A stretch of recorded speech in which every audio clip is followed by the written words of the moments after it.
is God's roadmap for Israel and the church?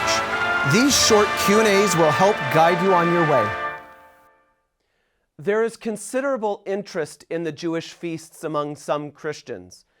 Given what you have said about the law for Gentiles, what is your perspective on these biblical feasts? The feasts are a great topic to unpack this whole area of Gentile Christians and the law, which we were discussing last time. Are they the Jewish feasts and therefore of interest only to Jews, or should Gentiles be taking an interest in them, perhaps even celebrating them? Let me start by giving you what I think is a good summary answer. The feasts of the Lord are a golden opportunity for Gentiles, but not an obligation. I think this is in line with what we read last time from Colossians 2:16. Let no one pass judgment on you in questions of food or drink, or with regard to a festival, or a new moon, or a Sabbath. In other words, these areas of Jewish practice are not required for Gentiles, but they are not forbidden. So if they are not forbidden, why might Gentile believers want to explore the feasts, honor the feasts, even observe the feasts?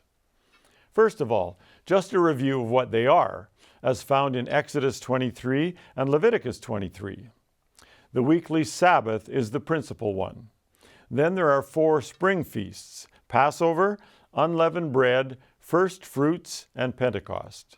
And 3 fall feasts: trumpets, or Rosh Hashanah, Yom Kippur, or the Day of Atonement, and tabernacles, or Sukkot.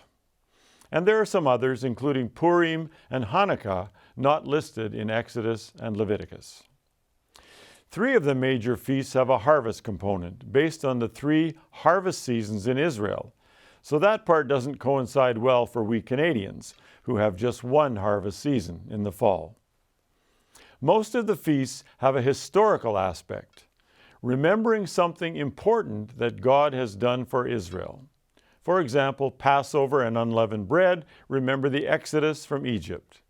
Pentecost, or Shavuot, commemorates the giving of the law on Mount Sinai.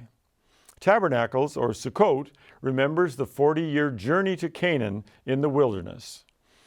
As we touched on previously, this Israelite history with God is significant for Christians if we see ourselves as grafted into Israel.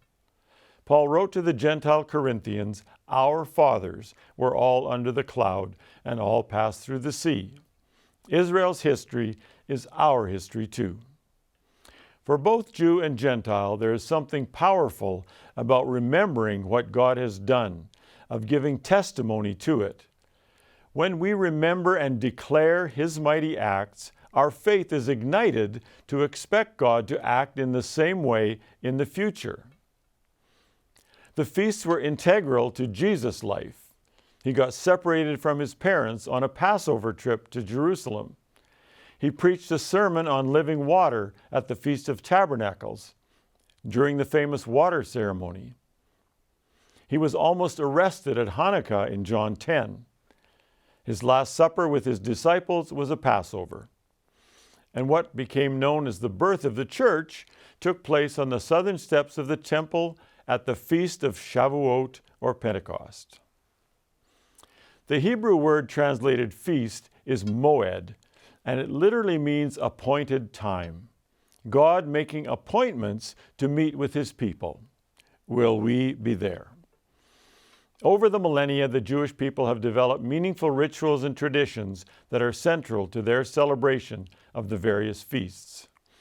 Although as Gentiles we are not called to enter into these rituals, they do provide a remarkable learning opportunity, a time for us to take note of what God has done for our spiritual family and to remember it. Just to acknowledge the dates of these feasts in our worship would be an important step for the church. To go deeper and find opportunities to bring the feasts into our own faith and traditions would be to discover some of that nourishing sap of the olive tree.